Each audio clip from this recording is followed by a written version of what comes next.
Man, I tell you, this Stephen A. LeBron beef is spicy. Woo! Listen, I'm all for the negativity, if you ask me. And yes, I do mean negativity. Okay. Listen. Alright, look. Do I think that both parties could have handled this situation better? Yes. You know? Do I feel like either one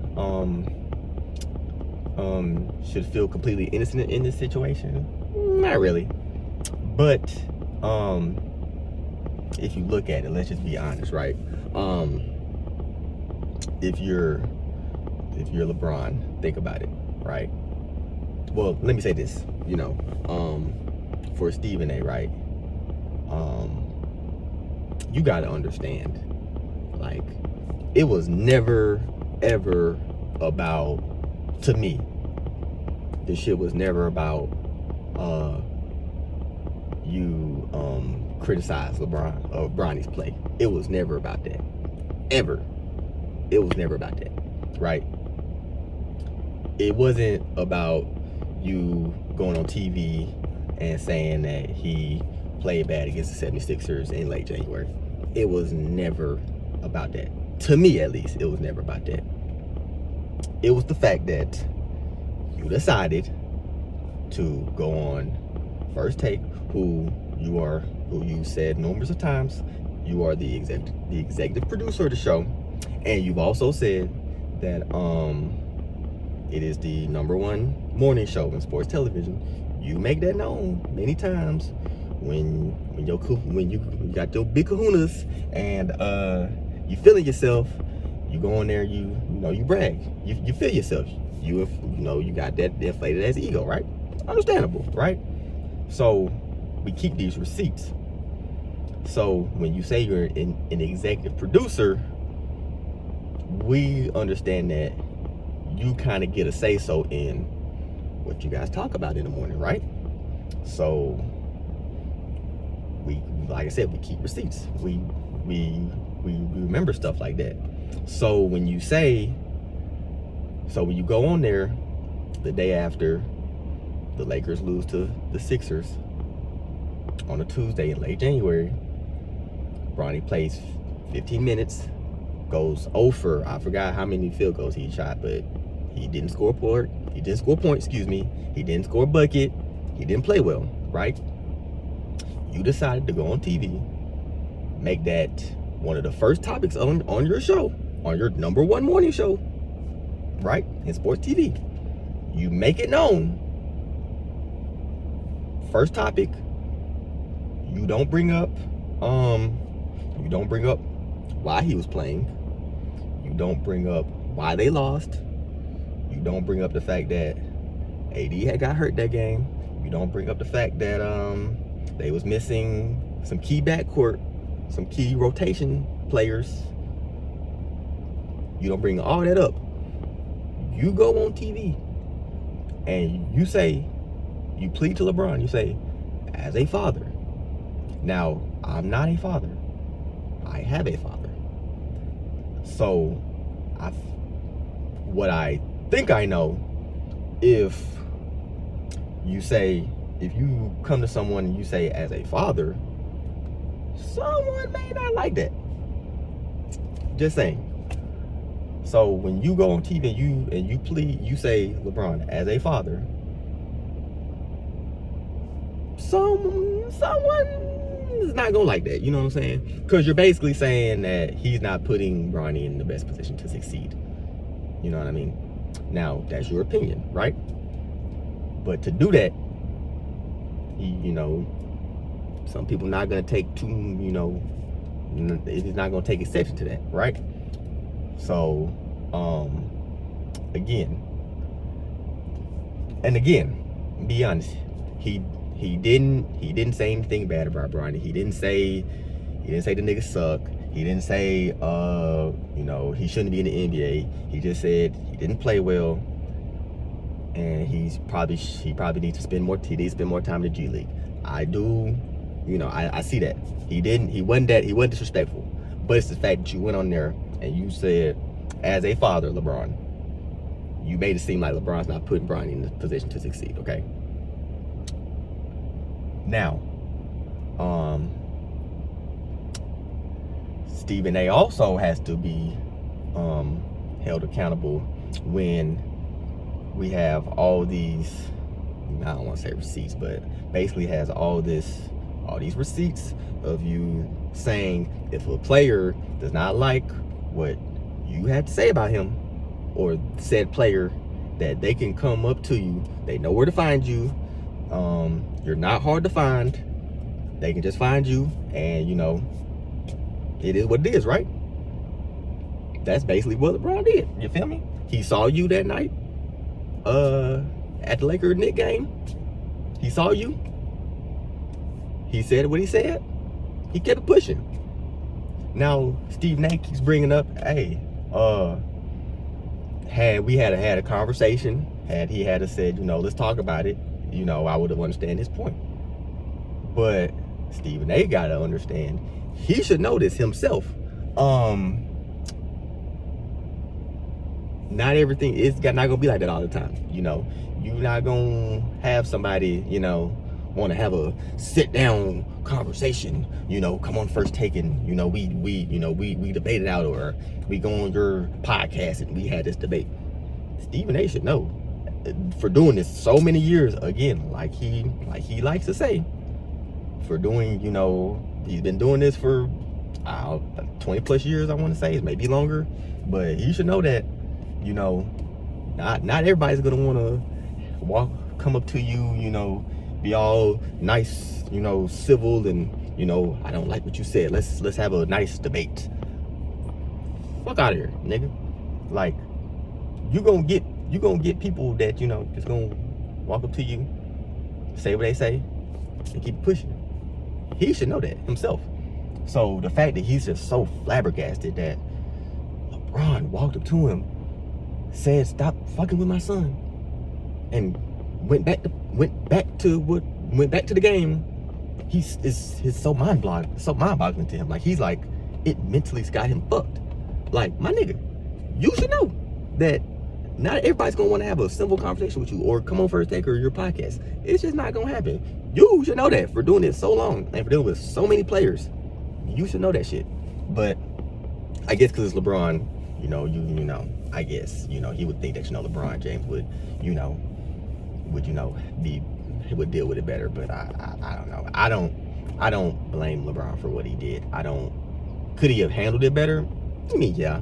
If I was in LeBron's shoes, depending on how I felt, I probably would have, you know, had someone go to Stephen A and be like, you know, I want to, you know, talk about it, you know, so that we can get a better understanding.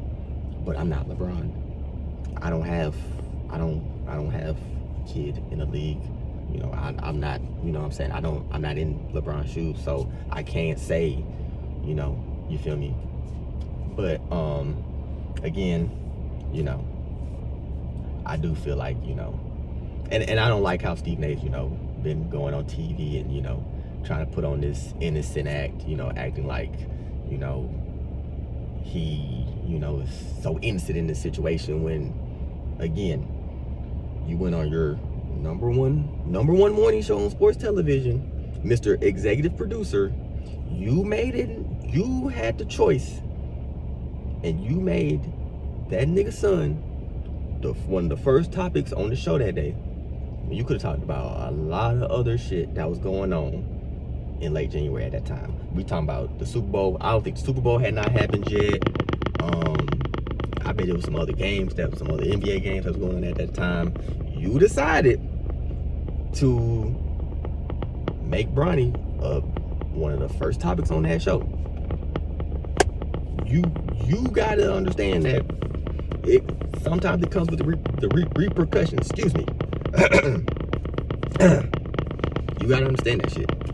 And the fact that a man like Stephen A failed to understand that, and is still failing to understand that almost a month or two later, is kind of crazy. I'm not gonna lie. It's not gonna lie. And then for you, this is the funny part. So LeBron goes on the Pat McAfee show. He brings you, you get brought up again as so, right? And he says that Stephen A's on this Taylor Swift run and shit like that, where he's making himself feel, like he's innocent and shit. You decide to go on your podcast and admit that you don't fuck with Bron, he don't fuck with you, and the fact that you said, if that nigga had a swung on me, I would have swung back. First off, if that nigga had a swung on you, first off, LeBron is 6'9", 6'9", almost 250 pounds. You are, I don't know how tall you are, Stephen A, or how much you weigh, but I can guarantee it's not close to 6'9", 250. Keeping it a bean, keeping it a buck. You telling me if that man had a swung on you that night in your nice little suit and tie, that you would have swung back? My nigga, hold on. My nigga, if that man had a swung on you, you wouldn't even have had an opportunity to swing back. Because the moment that nigga hit you, you would have went flying. And by the time he hit you and you went flying, security would have been holding him back, and them niggas would have been checking to see if you dead or not. So for you to go on your platform and say I would have swung on LeBron, we all know that's a goddamn lie. That's bullshit. Number one. Then you go on First Take today, and you falsely report that you never brought up that LeBron was not at Kobe's memorial service back in 2020, when that's a lie.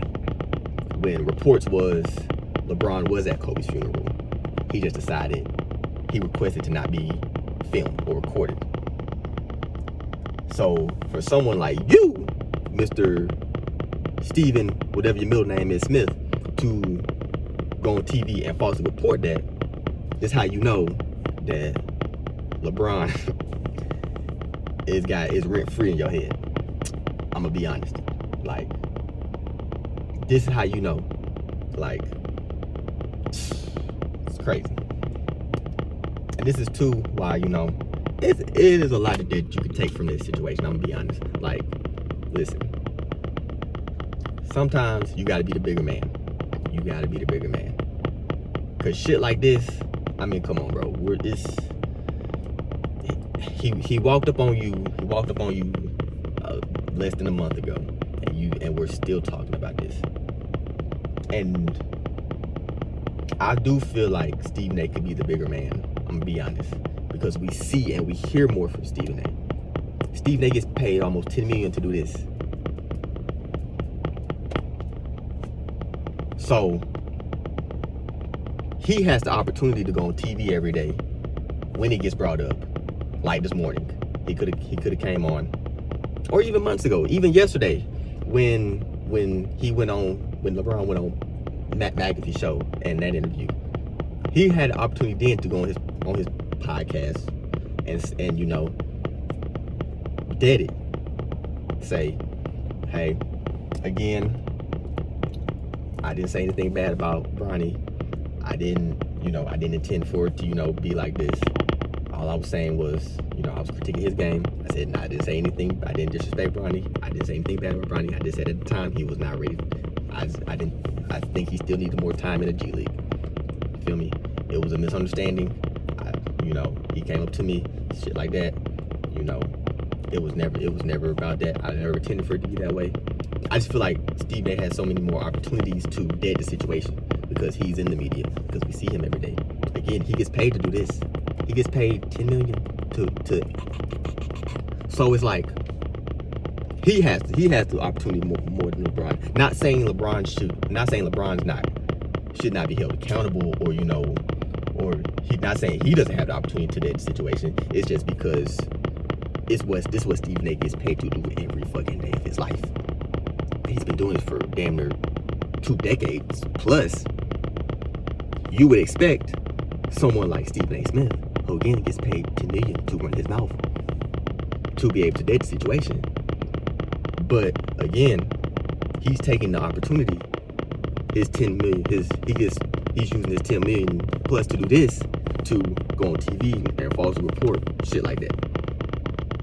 So that's why I'm saying Stephen A. has more the opportunity to dead the situation, to kill it, because you again get paid to run your mouth.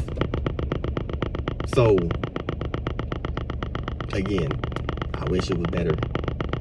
I mean, I wish we could be done talking about it. Part of me does, but part of me loves the negativity. I'm not gonna lie. Part of me loves getting on Twitter, Instagram, TikTok, or really Twitter and TikTok, and get scrolling, and that's my timeline is. I like to see it. I love it.